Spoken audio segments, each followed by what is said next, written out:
The Forgotten Hous. The water of the lake was unnaturally still, a sheet of hammered lead reflecting the bruised purples and sickly oranges of a dying sun. Sarah gripped the gunwale of the small, motorized skiff, her knuckles white against the peeling blue paint. The engine sputtered, a rhythmic, mechanical cough that felt like a dying heartbeat in the sudden silence of the evening. "You realize," Rachel said, leaning back with an exaggerated, casual grace that didn't quite reach her eyes, "that if we drown out here, my mother is going to kill me. Even if I'm already dead, she'll find a way to manifest and finish the job." Sarah forced a laugh, though it came out sharp, like breaking glass. She watched the shoreline recede, the familiar trees of the mainland turning into a dark, uniform wall. "Your mother is the least of our worries if the local rumors are true. I'm more concerned about you getting a splinter from one of these floorboards and blaming it on a ghost." "A ghost," Rachel scoffed, though she picked up an oar to help steer as the motor groaned and died completely, leaving them drifting in the middle of the dark expanse.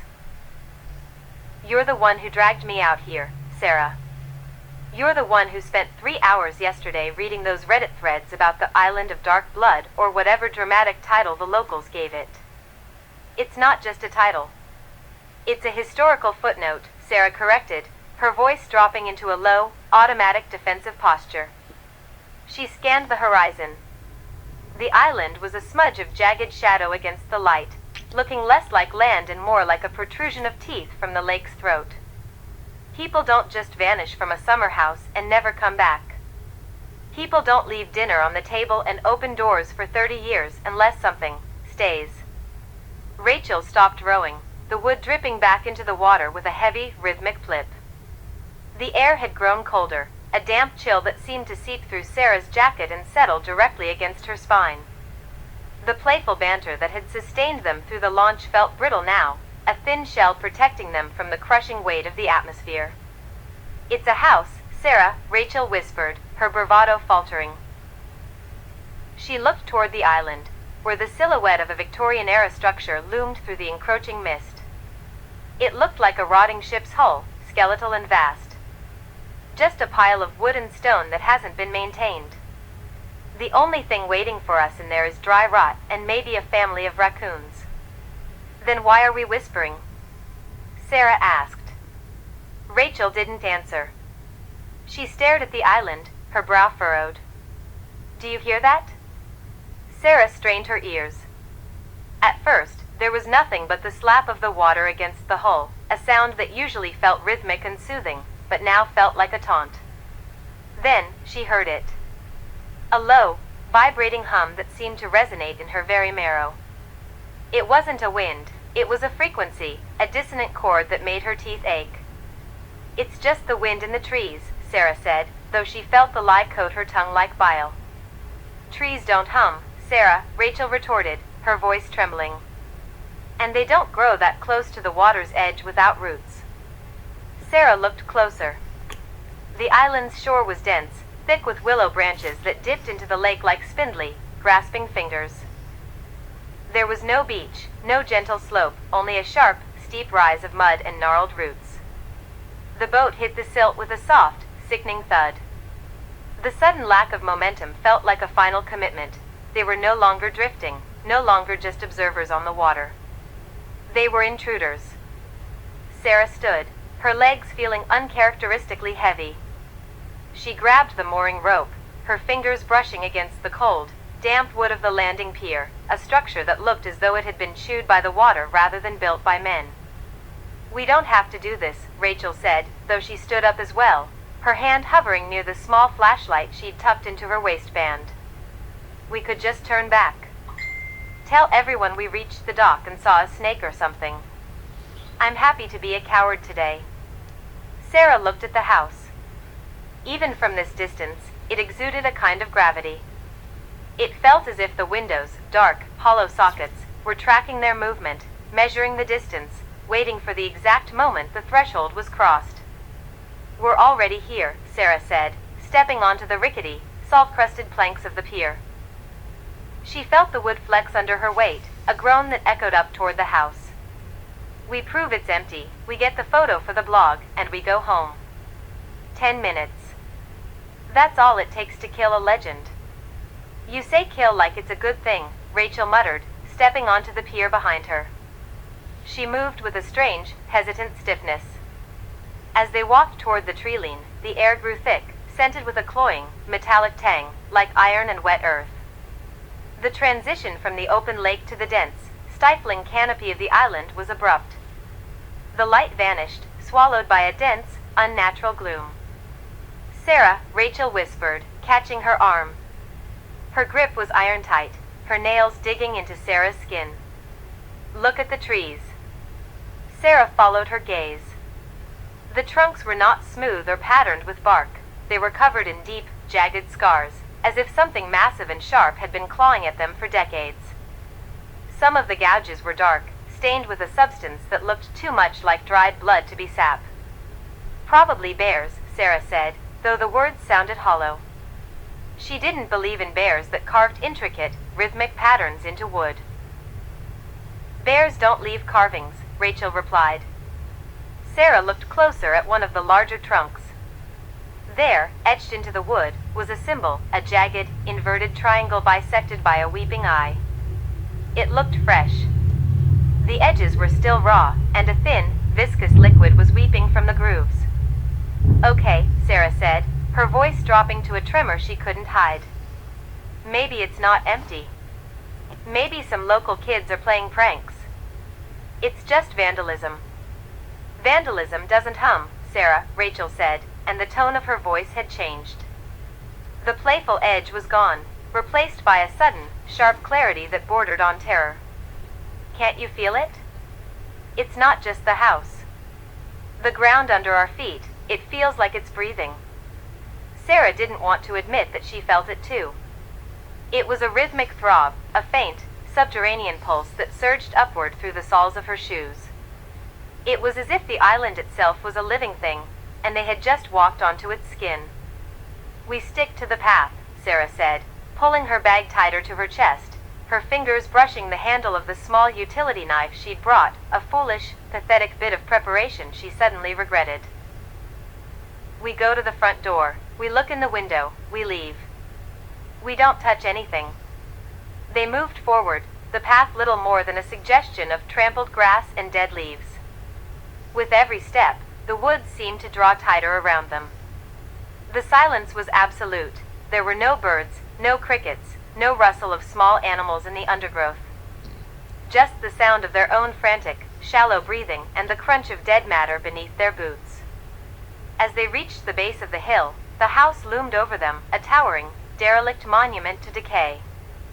The roof sagged in the middle, and the front porch, once a grand, sweeping expanse, was now little more than a collection of splintered, rotting wood that looked ready to collapse into the foundation. "I don't like this," Rachel said, stopping dead. "My skin is crawling, Sarah. Literally crawling." Sarah turned to look at her friend. In the dying light, Rachel's face looked gaunt, her eyes wide and reflecting the dark, empty windows of the house. Sarah realized then that the skepticism they had brought with them, their protective armor of irony and cynicism, had completely dissolved. They were no longer tourists in a legend.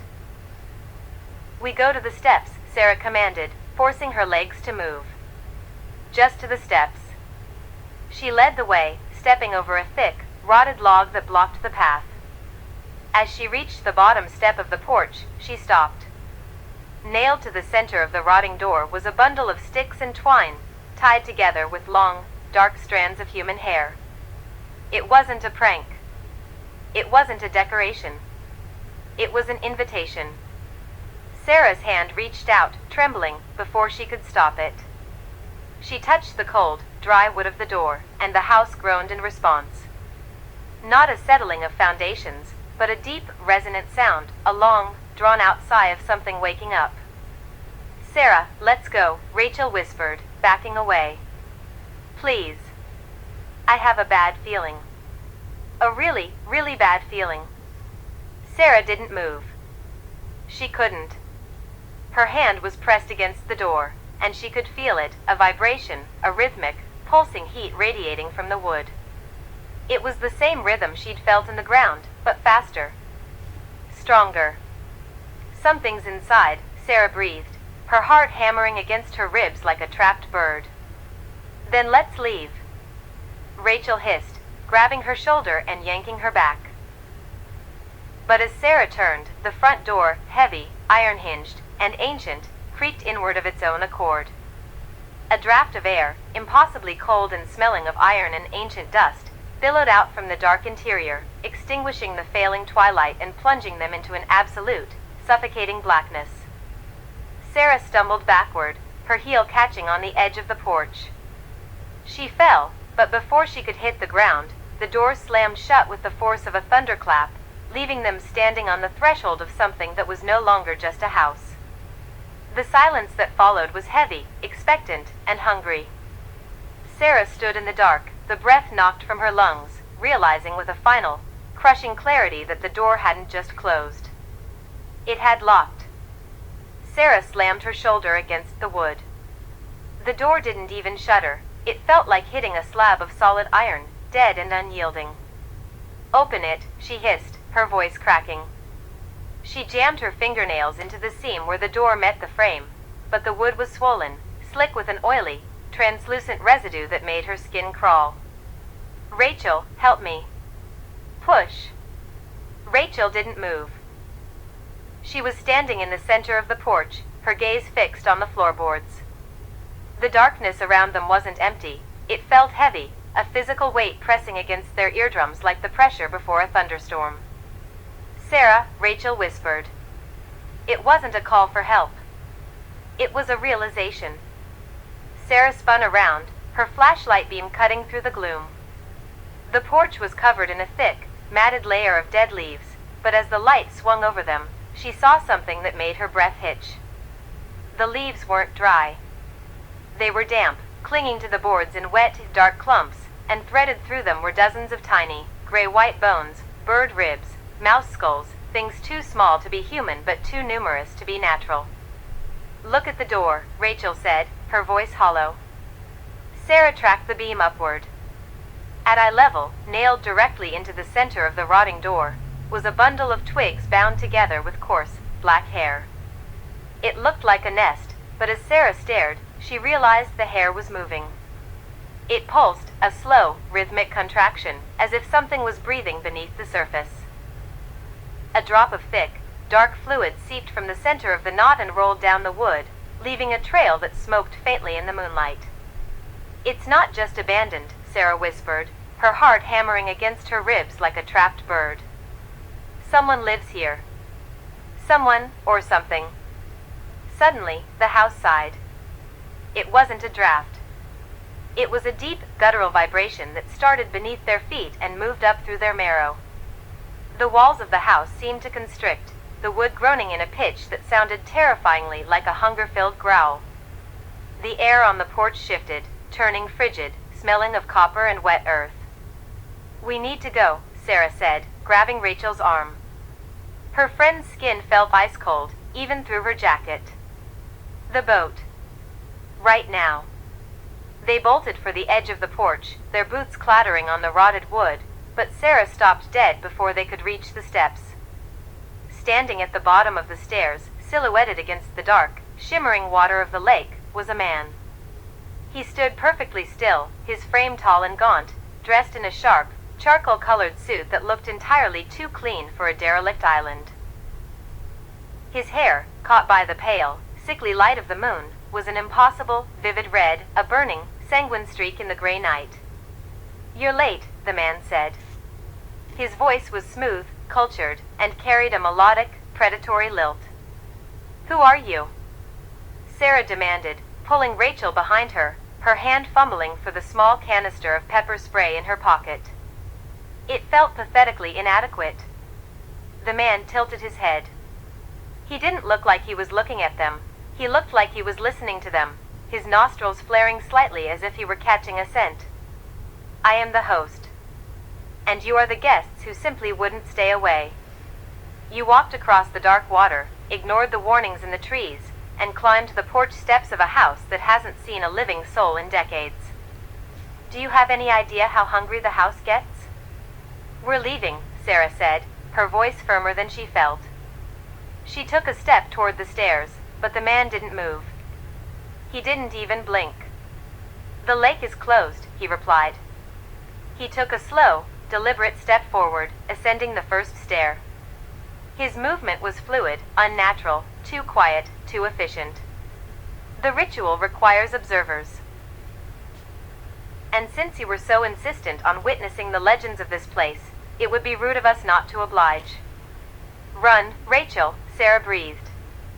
They pivoted to jump over the side of the porch, but as Sarah cleared the railing, she slammed into an invisible barrier. It felt like running into a wall of static electricity. Her teeth ached, and the taste of metallic blood flooded her mouth instantly.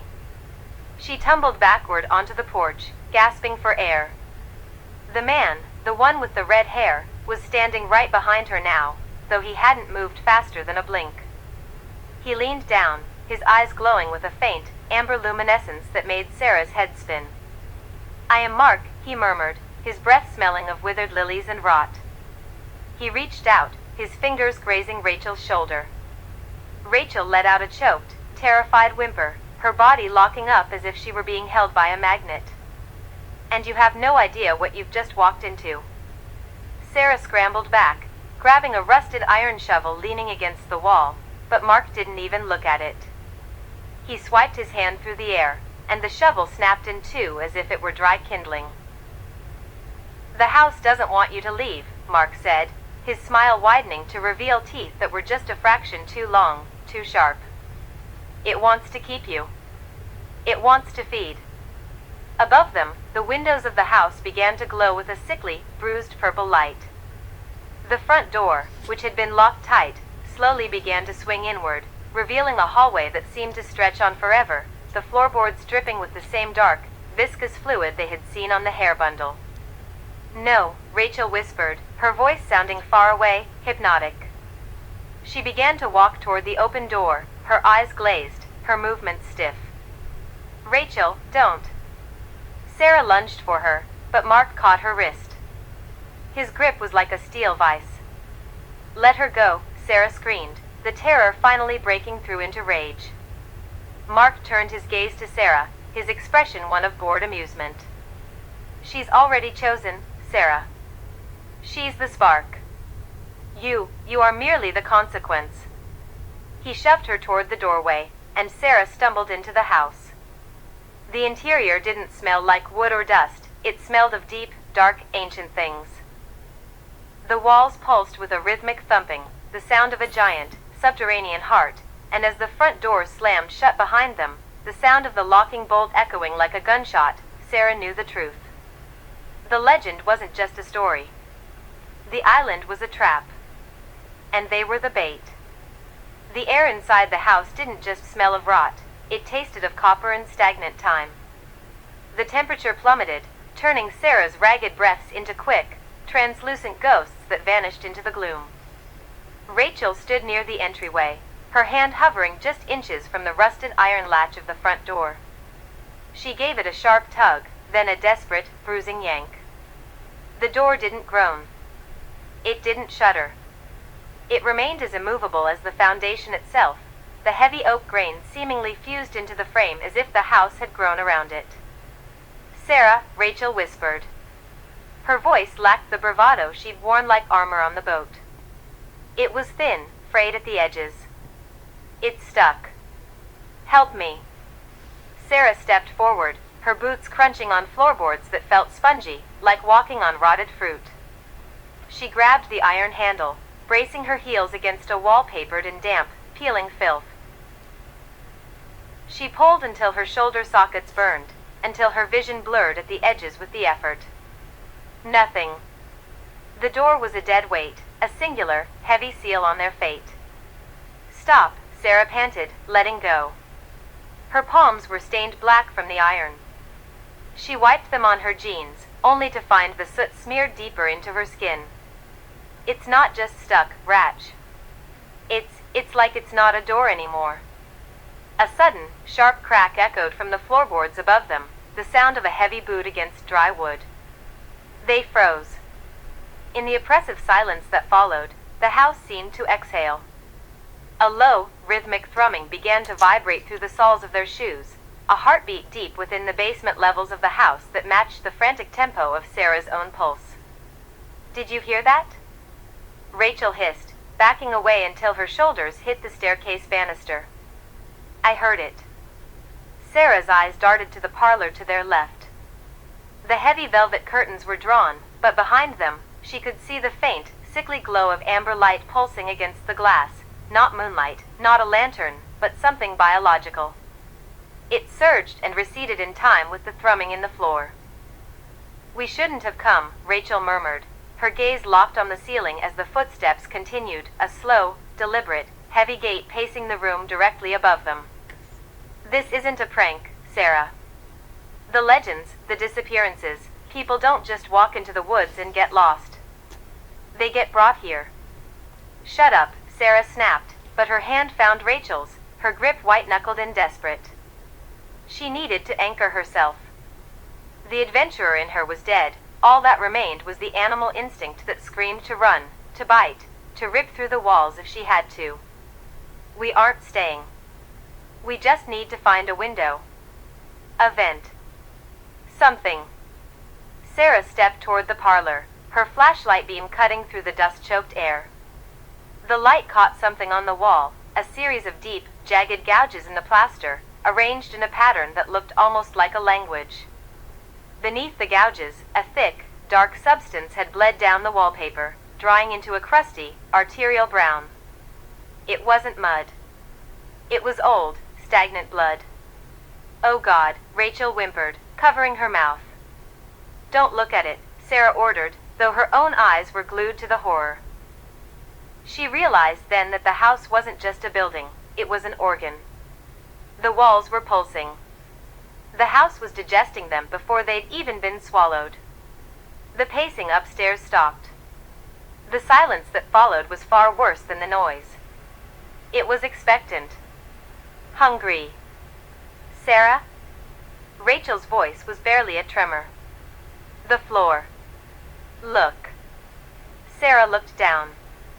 The dust on the floorboards was shifting, not from a draft, but because the wood itself was warping.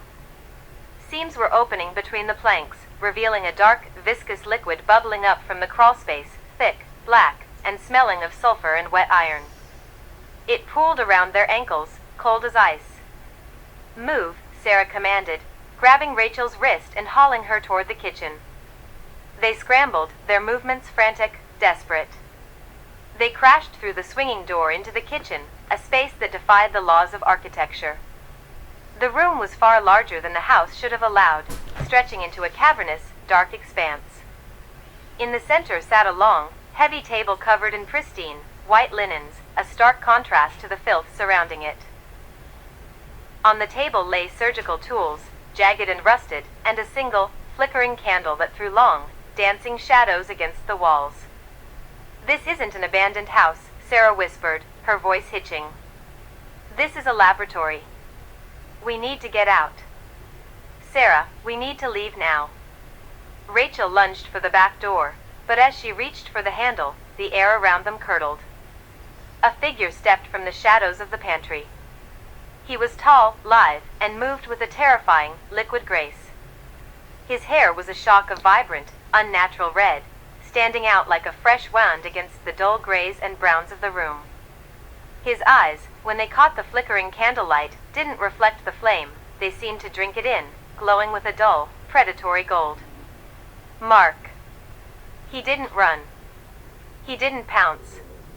He simply leaned against the doorframe, a thin, cruel smile playing on his lips, revealing teeth that were just a fraction too sharp, a fraction too long to be human. "You're early," Mark said, his voice a smooth, cultured purr that set Sarah's teeth on edge. "The guests usually wait for the moon to reach the zenith before they start screaming. It makes the transition so much more poetic."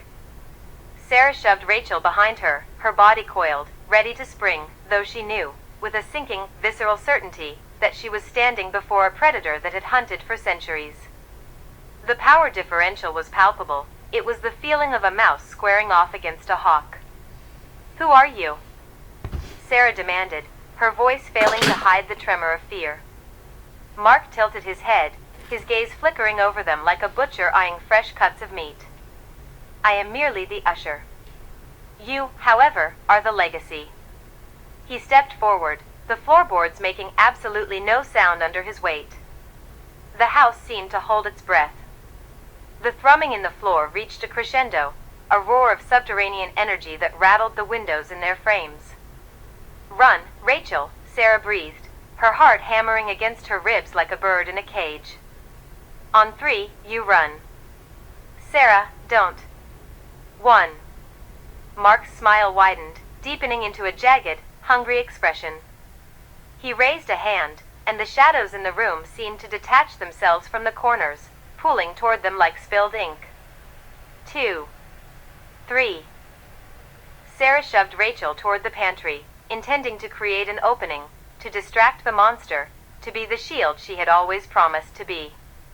But as she lunged toward Mark, the room lurched violently. The world tilted on its axis, the floor dropping out from beneath them. The house wasn't just trapping them, it was changing. The walls began to bleed shadow, and for a fleeting, terrifying second, Sarah saw the house for what it truly was, a throat, a gullet, a stomach waiting to process their souls. She felt the cold, sharp bite of reality as Mark moved. He was a blur of motion, a gale-force wind that swept aside her desperate, flailing strike with contemptuous ease. His hand clamped around her throat, not with the strength of a man, but with the immovable force of a vice. As he lifted her off her feet, his face inches from hers, she didn't see a monster. She saw the end of her life. She saw the cold, dark void that was about to swallow her and her best friend whole. Welcome home, he whispered. Then, the world